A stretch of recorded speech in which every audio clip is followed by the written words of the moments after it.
istri yang tak dianggap. Bab 37. Alona menatap ke arah luar jendela angkot. Wanita itu mencengkram baju gamis yang ia pakai. Ada rasa senang dan rasa sedih saat bersamaan. Rasa senang karena tak lagi merepotkan pria sebaik Vero, dan rasa sedih harus meninggalkan pria sebaik Vero. Bila bertanya tentang cinta, maka jawabannya tidak. Luna tidak mencintai Vero. Namun wanita itu mengagumi sosok pria itu, pria yang menolongnya tanpa pamrih. Ini yang terbaik. Saatnya aku pergi dari kehidupan orang-orang yang mengenalku. Biarkan mereka bahagia tanpa kehadiranku. Andreas, Vero, dan Kinara. Semoga kalian bahagia. Aluna meneteskan air matanya. Cadar yang dipakai Aluna telah basah akan air mata. Dia tidak membawa uang. Hanya ada cincin kawinnya bersama dengan Andreas dulu yang masih melingkar di jari manisnya. Neng, kita sudah sampai. Aluna tersedar dikala tiba di depan mall besar. Wanita itu berniat menjual cincin kawinnya guna menyambung hidup. Terima kasih, Pak. Aluna turun seraya mendorong kopernya. Penampilannya yang baru membuat beberapa orang menatap kagum ke arahnya. Tak jarang juga sinis, karena menganggap Aluna mengikuti budaya Arab. Namun Aluna tak memedulikannya. Awal-awal niat Aluna memakai cadar karena tak ingin dikenali oleh pembencinya. Akan tetapi semakin hari Aluna merasa semakin nyaman dan niatnya pun berubah, guna mengikuti sunnah. Aku ingin berubah menjadi baik, ya Allah. Mohon tuntun hamba. Jangan biarkan diri ini kembali jalan yang salah. Aluna berdoa dalam hati. Jujur saja niatnya untuk berubah sangatlah besar. Namun yang namanya perubahan, pasti tak semudah kata. Bahkan bisikan untuk melepas hijab dan kembali berpenampilan seksi seperti dulu itu ada. Tak jarang setan membujuknya untuk kembali menjadi model, yaitu model majalah dewasa. Selamat datang, Nona. Sambut pelayan toko emas di mall. Iya, saya mau jual cincin kawin. Ujar Aluna tak kalah ramah menunjukkan cincin kawinnya. Pelayan toko itu mengernyitkan dahinya, dikala memeriksa cincin kawin Aluna yang ternyata buatan toko mereka. Hanya ada satu yang mereka buat. Berapa kira-kira? Dulu saya membelinya sekitar 300 juta lebih. Ujar Aluna serius. Apakah Anda memiliki syarat kepemilikannya? Tidak. Suratnya sudah hilang. Jawab Aluna seraya menghela napas berat. Bukan hilang, namun surat itu berada dalam brankas milik Andreas. Kalau suratnya hilang, toko kami hanya akan bisa menawarkan setengah dari harga sebenarnya. Aluna terkejut mendengar ucapan pelayan toko itu. Dia bukanlah wanita bodoh yang mau rugi. Terlebih lagi Aluna benar-benar dalam keadaan butuh. Kenapa murah sekali, Mbak? Masa setengahnya saja? Rugi dong sayanya. Lagian cincin ini juga saya tempa di toko ini. Masa tidak ada keringanan? Ketus Aluna dengan nada kesal membuat pelayan toko itu menatap aneh ke arahnya. Tapi Nona, ada apa ini? Tanya seorang pria setengah wanita berparas Asia tiba-tiba datang. Aluna yang melihatnya pun tersenyum lebar. Apa kabar, Meli? Tanya Aluna membuat pria itu menotkan alisnya sebelah. Pria itu pun merasa heran. Aluna membuka cadarnya sedikit menunjukkan wajahnya pada pria yang dipanggil Meli itu. Luna? Pakai pria itu histeris membuat Aluna langsung menutup mulut pria itu. Jangan ribut, ujar Aluna pelan merasa tak nyaman dikala tatapan pengunjung lain memandang aneh ke arahnya. Oh my god, aku kira kamu sudah meninggoy. Ternyata nyawamu macam kucing. Balas Meli heboh dengan suara pelan. Meli mengajak Aluna masuk ke ruangannya. Pria itu adalah pemilik toko emas tempat Aluna ingin menjual emasnya. Mereka berdua merupakan teman dekat. Di sana Aluna menceritakan semua kejadian yang menimpanya, dari mulai koma, keguguran, dan hamil 5 bulan. Termasuk tentang Vero. Wanita itu tak menutup-nutupi sedikit pun, karena dia dan Meli benar-benar akrab. Begitulah. Aku bisa berubah seperti ini juga karena pria itu, dan aku ingin jual cincin kawin buat modal hidup. Ujar Aluna membuat Meli meneteskan air matanya. Pria setengah jadi itu ingin memeluk Aluna, namun wanita itu langsung mencitak kepala Meli. Aduh, Jangan peluk aku lagi, sekarang aku sudah hijrah, Meli. Ketus Aluna membuat pria itu tertawa cengengesan. Tanpa Aluna sadari, seseorang telah mendengar semua cerita Aluna di balik pintu ruangan mereka berada. apa belum cukup kamu menghukumku, sayang? Kamu masih ingin pergi dari hidupku? Meli diam-diam menghubungi Andreas. Pria setengah jadi itu memperdengarkan suara Aluna yang sedang bercerita. Membuat Andreas yang kala itu sedang bekerja pun membeku. Pria itu segera meluncur ke toko milik Meli. Dan di luar, Andreas mendengar semua kisah pelik Aluna setelah bercerai dengannya. Itulah sebabnya aku ingin jual cincin kawinku untuk menyambung hidup. Kamu sendiri tahu kan, Mel? Aku sudah tidak punya siapa-siapa lagi. Aku ingin pergi jauh, di mana hanya ada aku dan orang-orang baru di sana. Ujar Aluna membuat Meli meneteskan air matanya. Andreas yang berdiri di luar pintu tak sanggup lagi menahan diri untuk bertemu dengan Aluna. Apa kamu masih ingin pergi dari kehidupanku, sayang? Apa kamu tega meninggalkanku sendirian? Andreas tiba-tiba masuk membuat Aluna terkejut. Wanita itu tak menyangka Andreas ada di situ. Aluna menatap tajam ke arah Meli. Maaf, Luna. Aku tidak bisa lihat kalian pisah. Andreas sudah seperti orang gila setelah kepergian kamu. Kalian berdua sama-sama tersiksa dan masih saling mencintai. Kembalilah pada Andreas. Aku yakin dia akan membahagiakanmu dan anak kalian. Meli berkata serius menatap Ida sahabatnya itu. Aluna mengepalkan tangannya erat. Dada wanita itu bergemuruh. Tinggalkan kami berdua, Meli. Tita Andreas membuat pria setengah wanita itu segera keluar meninggalkan sepasang mantan kekasih. Andreas berjalan mendekati Aluna. Pria itu ingin memeluk wanita yang sangat ia cintai. Sayang. Jangan menyentuhku. Tegas Aluna dengan suara bergetar menahan tangis dan amarah. Wanita itu menatap benci wajah Andreas. Tak sedikit pun sorot mata penuh cinta. Kesedihan dan rasa sakit terpancar dari mata Aluna. Andreas termangu dengan penolakan Aluna. Pria itu seolah merasa dijauh. Dia seolah kembali ke masa lalu, di mana dia baru saja bertemu dengan Kinara setelah bercerai. Saat itu Kinara juga menolaknya. Sayang. Aku bukan istri atau kekasihmu. Jadi berhenti memanggilku dengan panggilan itu. Serga Aluna segera menyalangkan kedua tangannya di depan dada. Kamu masih istriku, karena aku menceraikanmu dalam keadaan hamil. Bantah Andreas menatap Aluna dengan sorot mata penuh kerinduan. Aluna mengepalkan tangannya erat. Tidak, aku bukan lagi istrimu.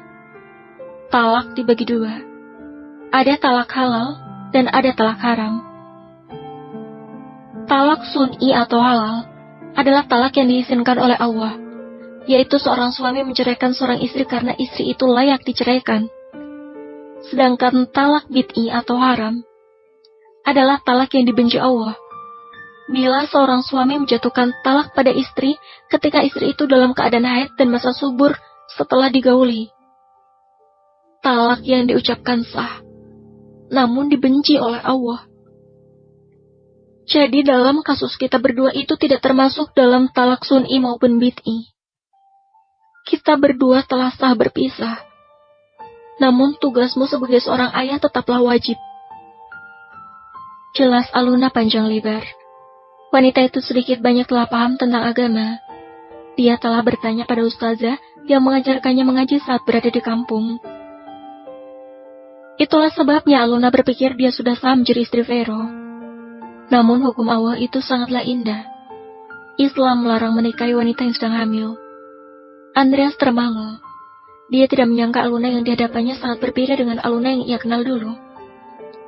Pakaian, cara berbicara, dan pemahaman tentang agama Aluna sekarang sangat unggul. Dulu Aluna bila sedang marah, sangat mudah dibujuk oleh Andreas. Akan tetapi sekarang, Sekali lagi, Andreas kembali menyaksikan perubahan wanita yang pernah menjadi istrinya. Dulu Kinara yang tak cantik setelah bercerai dengannya berubah menjadi cantik.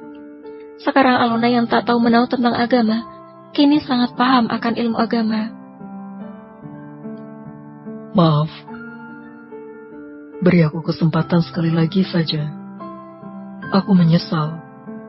Aku cinta sama kamu, sayang. Ujar Andreas menatap Aluna dengan mata berkaca-kaca. Pria tampan itu sangat merindukan sosok Aluna. Terlebih lagi dia merasa sangat bahagia ketika mengetahui Aluna sedang mengandung anaknya. Aluna memejamkan matanya. Wanita itu tak sanggup menatap bola mata Andreas. Kalau kamu benar-benar mencintaiku, kamu tidak akan menceraikanku bahkan mengusirku di tengah malam. Kamu juga tidak akan bermain tangan padaku. Lisanmu berkata mencintaiku, tapi tindakanmu mengkhianati lisanmu. Balas Aluna dengan suara yang parau. Talak yang dijatuhkan saat hamil tetap sah. Hanya saja masa idahnya setelah melahirkan. Hati-hati dengan talak. Kalau ada kesalahpahaman langsung diluruskan, jangan didiamkan. Sehingga memberikan celah bagi setan untuk memisahkan suami istri. Hal yang paling dibenci Allah adalah perceraian. Dan yang paling disukai iblis juga perceraian. Dalam rumah tangga ada setan yang bertugas memecah belah persatuan suami istri. Namanya Dasim. Kalau masuk ke dalam rumah, biasakan beri salam, meski tidak ada orang agar rumah kita selalu terjaga. Hati Andreas seperti ditusuk ribuan jarum saat mendengar ucapan Aluna. Pria itu sadar bahwa dirinya telah melakukan kesalahan yang fatal. Aku tahu. Aku sadar kalau aku salah, sayang. Aku adalah suami yang bodoh dan pelin-pelan. Aku mohon, berikan aku kesempatan untuk memperbaiki semuanya. Aku janji akan menjadi suami dan ayah yang baik untuk anak kita. Aku janji akan percaya sepenuhnya pada kamu. Aku janji untuk tidak akan mengulangi kesalahan yang sama lagi. Berikan aku kesempatan, sayang, maka akan... Apa dulu kamu juga memberikan aku kesempatan saat ingin menjelaskan apa yang sudah terjadi? Tidak kan? Bahkan aku masih ingat kalau kamu menyesal menikah denganku. Aluna menyela dengan nada sarkas menatap Andreas dengan tatapan terluka. Andreas merutuki kebodohannya yang pernah mengatakan hal kasar itu pada Aluna. Aku sedang marah, sayang. Aku hilaf. Dan karena kemarahanmu kita bercerai. Sanggah Aluna tertawa getir dengan air mata yang telah mengucur deras membasahi pipinya. Sayang. Apa kamu tahu seberapa hancurnya aku pada malam itu? Apa kamu tahu seberapa takutnya aku berada di luar sana? Perasaanku selalu was-was karena takut bertemu para hatersku. Kamu mengusirku tanpa perasaan, Andreas. Kamu jahat. Padahal kamu tahu saat itu aku benar-benar butuh tempat sandaran.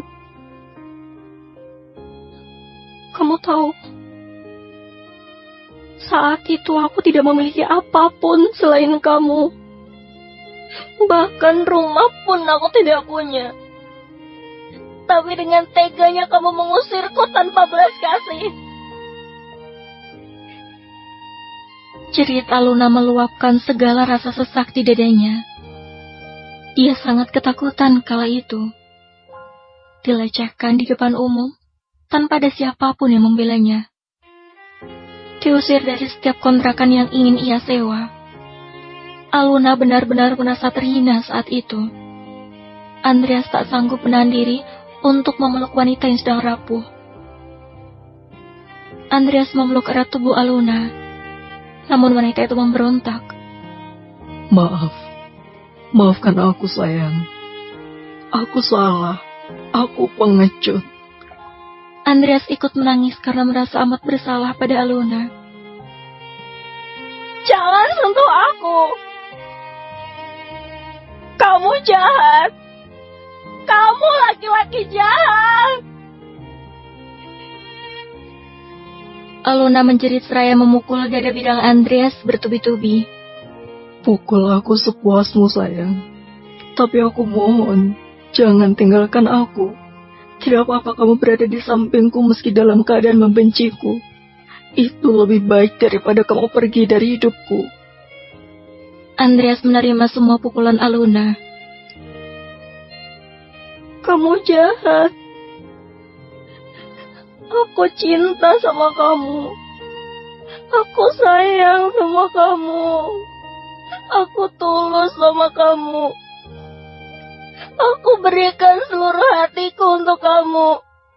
Tapi apa balasan kamu, ha? Yang ada kamu malah nyakitin aku.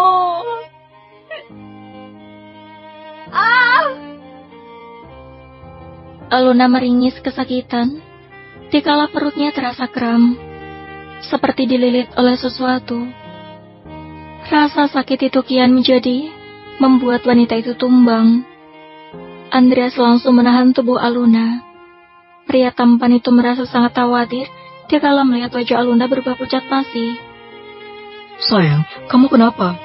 Tanya Andreas panik. Sakit. Bayiku. Bertahanlah sayang, aku akan bawa kamu ke rumah sakit. Andreas segera mengangkat tubuh Aluna ala bridal style. Pria itu berlari keluar dari ruangan tersebut. Andreas sangat ketakutan. Pria tampan itu merasa khawatir. Perut aku. Aluna mencengkeram erat bahu Andreas guna membagi rasa sakitnya. Sabar sayang, maafkan aku. Karena aku kamu jadi begini. Andreas merasa bersalah. Bila terjadi sesuatu pada anaknya, dia tidak akan memaafkan dirinya sendiri. Luna kenapa? Pekik Melly khawatir. Kita ke rumah sakit, Mel. Bantu aku nyetir mobil. Bersambung.